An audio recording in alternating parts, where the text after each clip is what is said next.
Hello, everyone, and welcome back to the Off-Farm Income Podcast. Thank you very much for joining us here on our YouTube channel for episode number 785. We're going to talk to Alexis Schmidt today. She's coming to us from Brookings, South Dakota. They're at South Dakota State University, about how she got there on a track and field scholarship from Nebraska. And she's going to be talking to us all about being a state proficiency winner and a gold proficiency winner at the national level in ag education and everything she did there. In addition to that, we have a lot of fun talking about sports, taking her competitiveness from sports and putting it into the FFA, where that has taken her already and where it will be taking her. Let's get that started for you right now. Joining me today is Alexis Schmidt, and she is coming to us from baseball practice at South Dakota State University, where she is majoring in ag leadership. She is a gold winner at the National Proficiency Competition for the National FFA, as well as a state proficiency winner in agricultural education in the state of Nebraska, and a former chapter secretary. So, Alexis, welcome to the show. Thank you very much for coming on. Well, thank you for having me. You bet. I think this is the first interview I've ever done from a baseball practice. I know. I just got done with practice myself, and it happened to be that the baseballers were scheduled on the turf next, and I'm watching them as I talk to you. Very cool. So what sport are you involved with? I am involved in track and field. Track and field. What is your event or your events? So I throw the discus, the shot put, and the hammer and weight. Oh my goodness, that's awesome. Yeah. All right, so we got to talk about this for a second. Okay. All right, so you obviously have figured out how to work leverage if you can throw all of those things, because you've got a total of 3 different throwing motions, or is there 4 different throwing motions there? Technically 2. Because I spin in both the shot and the disc, so that's the same spin. Okay. And then the hammer and the weight are a different spin, but those 2 are the same spin. But did you say you threw the javelin too? No, I do not throw the javelin. Oh, okay. I don't know how that popped into my head, but interesting. All right, so you're not into aerodynamics. You're into throwing bulk. Yes. Well, except for the discus. There's aerodynamics there. Yeah, I guess, yeah. Okay. That is interesting. How long have you been doing that? I've thrown shot and disc since I was in 7th grade. Okay. And then I just picked up hammer and weight when I came to college. Wow. Now, is this how you wound up at South Dakota State from Nebraska? A scholarship for track and field? Yes, it is. All right. I was hoping there was a good reason. I'm going to accept this as a good reason that you would become a jackrabbit that constantly seems to defeat my Montana State Bobcats every time we play them. So, okay, fine. Now, okay. Have you done it? So, is this your first year or your second year? Competing, I am a redshirt freshman. Okay, so technically this is my second year up here, but this is my first year competing. Interesting. And so, will you have a meet against Montana State? We normally don't head west. We kind of head more south, especially in the outdoor season because it's nice and cold everywhere. Yeah. But indoor season, we stick around here because we have a beautiful facility that we are blessed to have. Okay. All right. So you're not going up against Montana State. So there's really no way for me to corrupt you in terms of that competition. All right. Well, I guess I'll stay clean. I won't even try. Okay. Okay, good. Now, I've always wondered, because I was not a collegiate athlete, how do you balance that? How do you balance all the training, all the practice with schoolwork? It is quite the task. I spend about 4 hours a day with practice and lift. Mm-hmm. And so just having a balanced schedule and just writing everything down. Yeah. I know that we had to reschedule this interview, so it was definitely flew under my radar, I guess. And yeah, I have some wonderful advisors and coaches that I work with that help keep me in track, and some amazing professors that work with me when I'm gone. Like next week, I leave Wednesday for Fort Wayne, Indiana.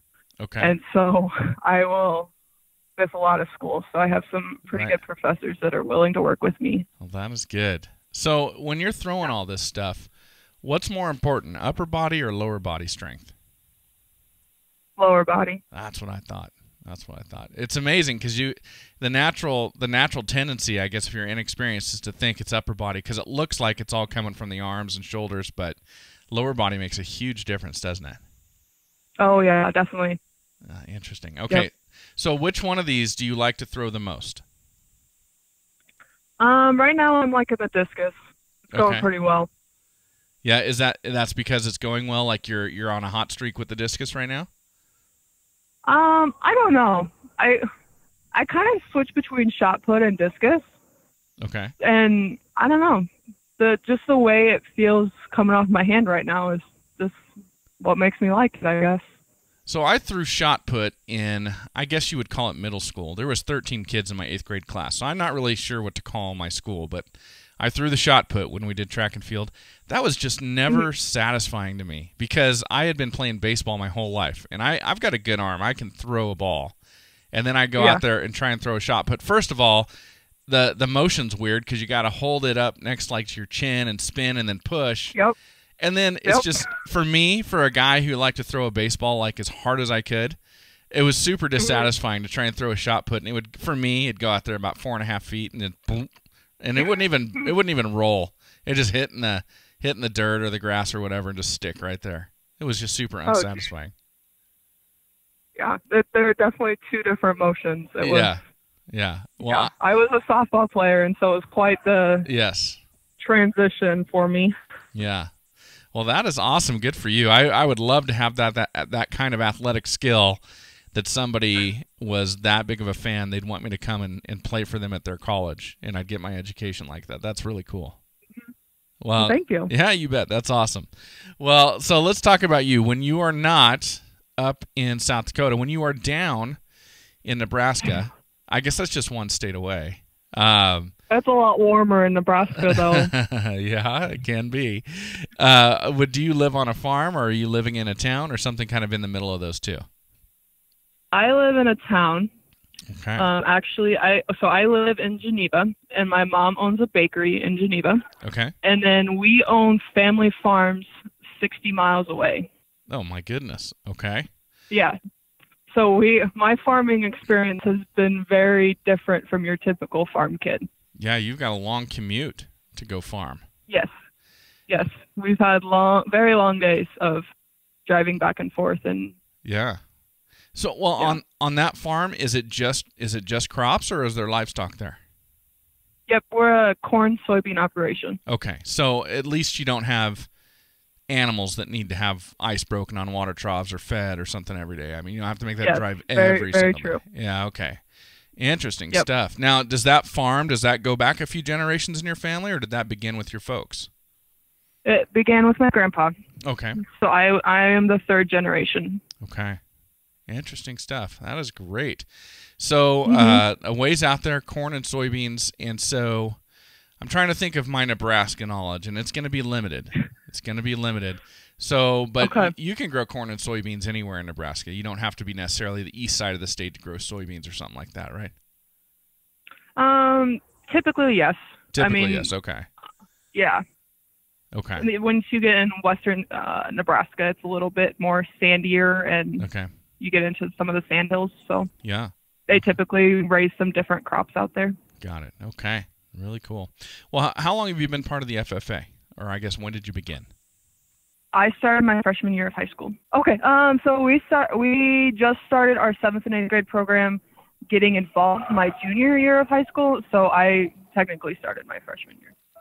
Got it. So what made you join the group? That was our own. I wanted to learn more about agriculture and just the different things that could be involved with it. I wasn't as involved with our family operation yet, but definitely wanted to kind of get more involved and see what the process was that my dad had been doing for his whole life. Okay. Now, why? I guess a question, if I was a good interviewer, I would have already asked you this question, but why do you live 60 miles away from the farm? My mom's bakery is in Geneva, and that's where my mom and dad actually met. Okay. And my mom has had her bakery for 27 years. Okay. And so they kind of just started there. And then my dad actually works 30 miles away from our house. He is a diesel mechanic. Okay. And so he drives every day anyway. And then he just never wanted to give up the family farm. So we just constantly commute back and forth. Got it. Okay. Well, that was going to be my next question. So dad has an off-farm job. Yes. And so he's got that to go to. And then mom's got her business that she started, and she's like, no way, this is a brick and mortar, and it belongs in Geneva. Yep. Okay. I got it. Well, hey, they're making it work, right? Yes, they are. Yeah, very cool. Okay. So you grew up around agriculture. You wanted to know more about it. You joined the FFA. And how did that go for you? Did you learn? Did you develop your skills and your knowledge about agriculture being in FFA? Oh, definitely. My first class, my freshman year, was Introduction to Agriculture. And I had learned so much, and I was just so eager to learn more. And at the time, I had been more involved in sports, so I was very focused on sports and not really anything more about that. Until my sophomore year, I ended up tearing my ACL playing basketball. Okay. So I'm like, well, what now? And so I turned to a lot more different opportunities that I had that were outside of sports, and agriculture and FFA turned out to be one of those. And that's actually how I ended up in doing my proficiency and getting my job at the extension office. Okay. Now, is there a sport that you have not played? Besides your typical high school sports, no. So, because I've done volleyball, softball, basketball, and track. Wow. So everything you were eligible to do. As a matter of fact, softball and track would overlap. So you were doing both of those at the same time? Softball is a fall sport in Nebraska. Oh. So I actually didn't play volleyball all through high school. Okay. So I ended up playing softball, basketball, and track as my main high school sports. Interesting. Okay, so softball was in the fall. That's a total twist for me. Okay. It is, yeah. Interesting. Now, so you must be a competitive person. I am very competitive. Okay, so I want to know when you had this. So I am picturing you. You said you tore your ACL or MCL? ACL. Okay, so you've got this torn ACL. So you were sidelined for a period of time. And here comes Alexis into the FFA chapter with all this pent up competitiveness. How did the FFA satisfy that for you? I started off with doing speeches. Okay. And it's LDEs, but I think they call it something different now, which is leadership development events. And so I did speech there, and then I ended up doing some job interviews later in my career of high school. Okay. And then, my advisor was like, well, you should do a summer job, and with that summer job, you should apply for proficiency. And so I started using my writing abilities and doing proficiency that way. And I did a bunch of different CDEs, which are career development events, like natural resources, food science. I did livestock management for a year. That was really bad. I was really bad at that. Okay. Well, your farm is corn and soybeans, so we're all right. Yeah, I was really bad at the animals. They were not my strong suit. Okay. So I just got involved in the different CDEs, LDEs, and proficiencies that were provided, and just kind of sparked my interest from there. And that's kind of how I ended up getting more involved as the secretary and different areas of our chapter as well. So you found a new way to compete. Yes, I did. Yeah, very cool. Good for you. Well, I know there must have been at least one FFA advisor along the way who was guiding you and helping you with all this. Could you let us know who your FFA advisors were? My FFA advisor was Kurt Van, and he was a great mentor for me in developing my agriculture knowledge and sparking an interest for me to continue my career in agriculture.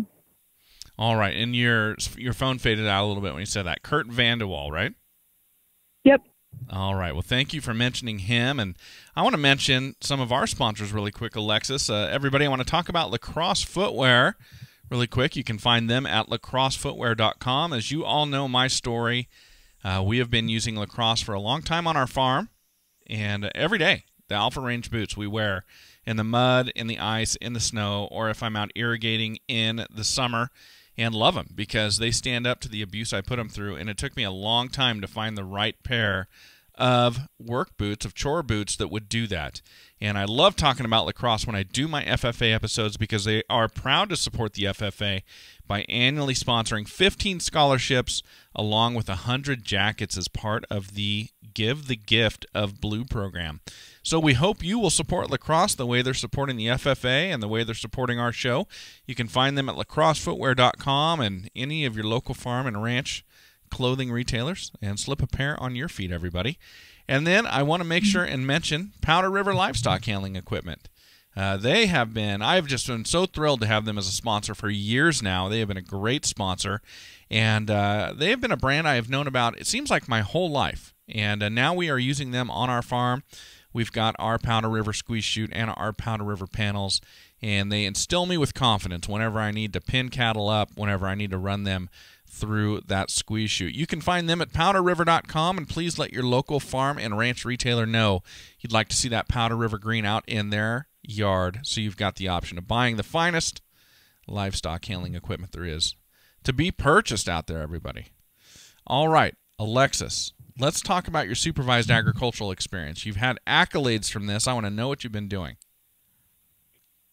So I started that sophomore year working at our local extension office, where I just helped with youth developing their county fair projects or the library STEM programs that was partnered with the Nebraska Extension, and just in general the county fair, I guess, preparedness and readiness for that event.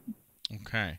Now, how did you get a job at the extension office? Was it some sort of an internship, or were they just generally advertising for somebody to come help them with what they were trying to accomplish? My title was the summer aide. They kind of called it an internship too. Okay. But yeah, just they were looking for a high school student who was looking for more opportunities to learn about what extension had to offer as a career, and I kind of took that opportunity and turned it into a great 3 summers that I worked there. How did you pick that? Like, what about that particular type of job appealed to you? The fact that I was crippled and really couldn't do anything in the field, and I guess I just saw it in the newspaper, and actually Brandy Vandewall was my supervisor. Okay. And she is married to Kurt Vandewall, which is my FFA advisor.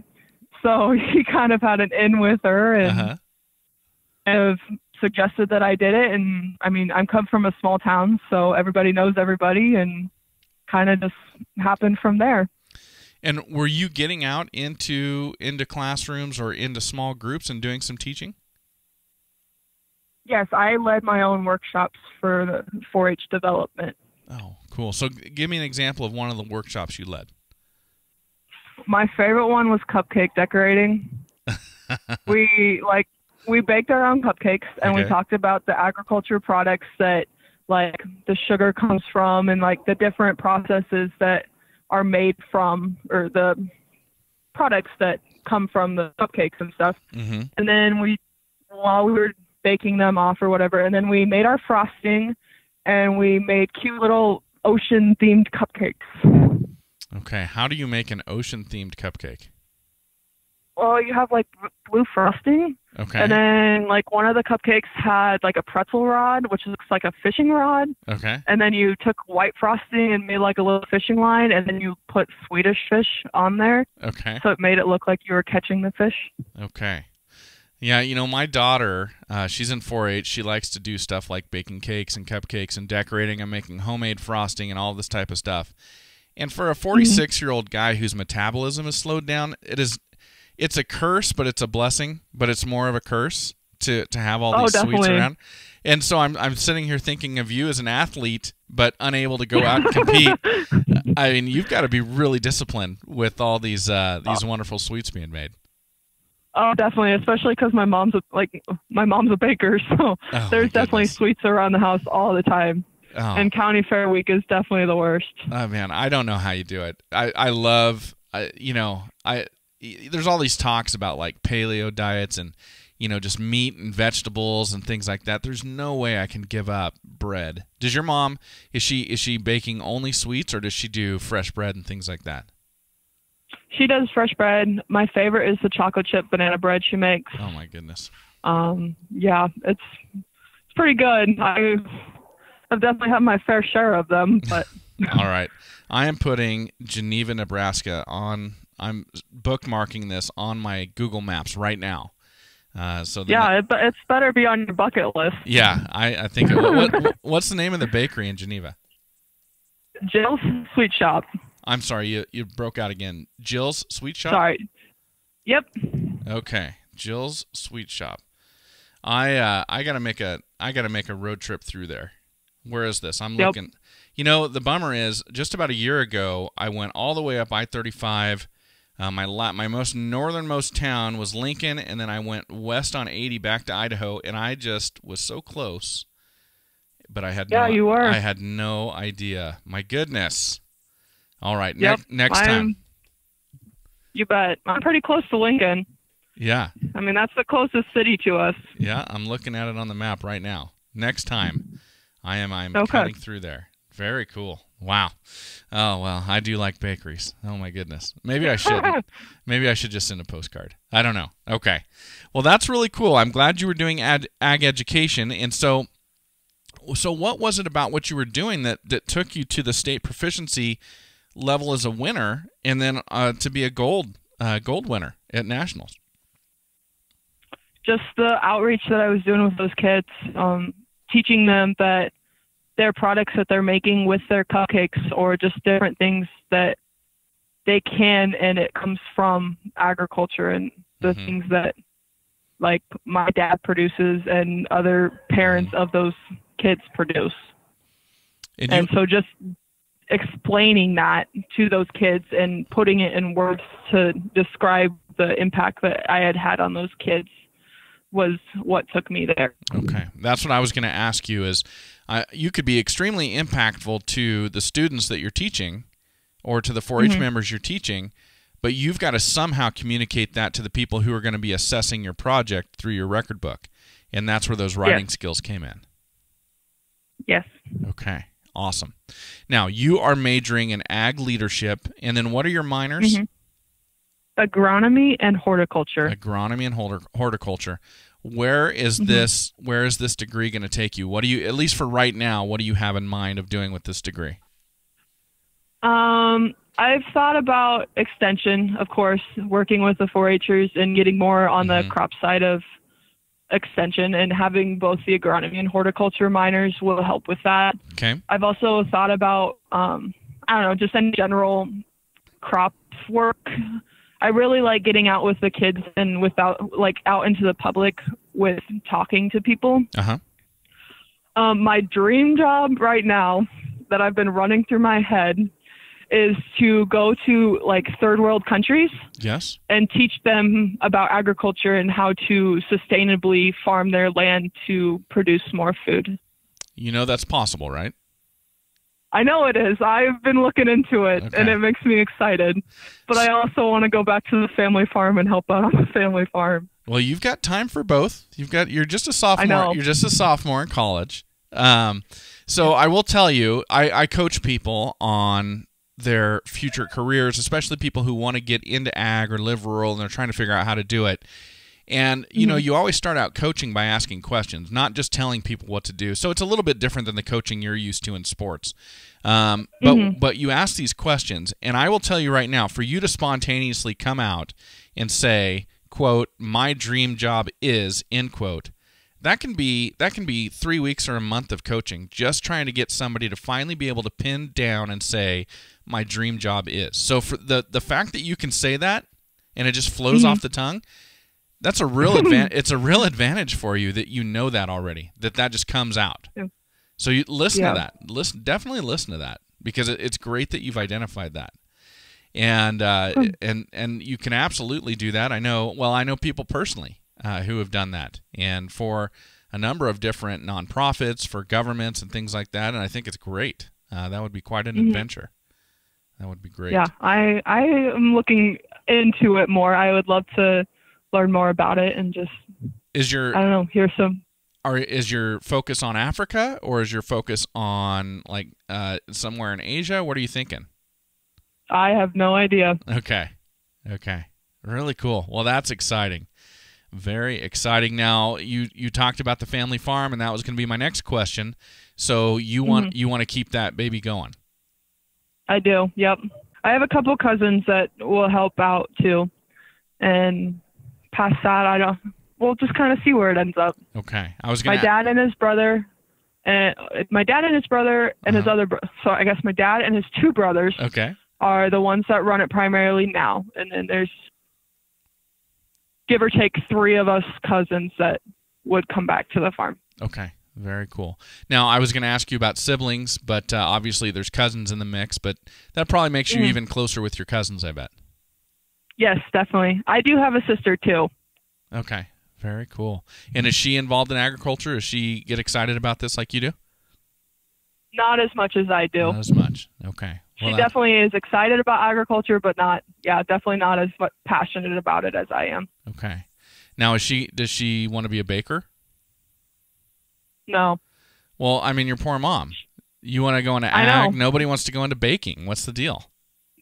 Yeah, I don't know. I honestly don't know what my sister will end up doing, so we'll see about that. Okay. And just a random question, but your dad or his 2 brothers, do any of them sell seed as a sideline to help support their farming endeavors? Do you know? No. Okay. Just something I'm always curious about, especially in the Midwest. Really cool. Well, this is exciting, Alexis. I want to monitor what you do, and if you find yourself, teaching people to farm in lesser developed countries, boy, I'd love to share that story with my listeners too. That would be really cool. Really cool. Well, so I want to ask you, you had this transformative experience when you got injured, because you're such an athlete and you're so competitive. What would you say to students out there who've got a competitive drive, and I guess what advice would you give them on how they could channel that in the FFA? I guess just find what you're passionate about. Talk with your local advisor. I mean, I had a great advisor that was always pushing me and knew what I could be doing to be better and learn more about agriculture. I guess find a mentor and have them push you to be your best and learn more about what there is to be offered in the field of agriculture. Great advice. Alexis, thank you so much for doing this today. This has been a lot of fun, and I want to keep in touch and hear where this goes. You bet. Thank you for having me. Well, thank you for being here, everybody. Thank you to Alexis for that great interview, and as always, enjoy your journey to the ultimate lifestyle business, agriculture.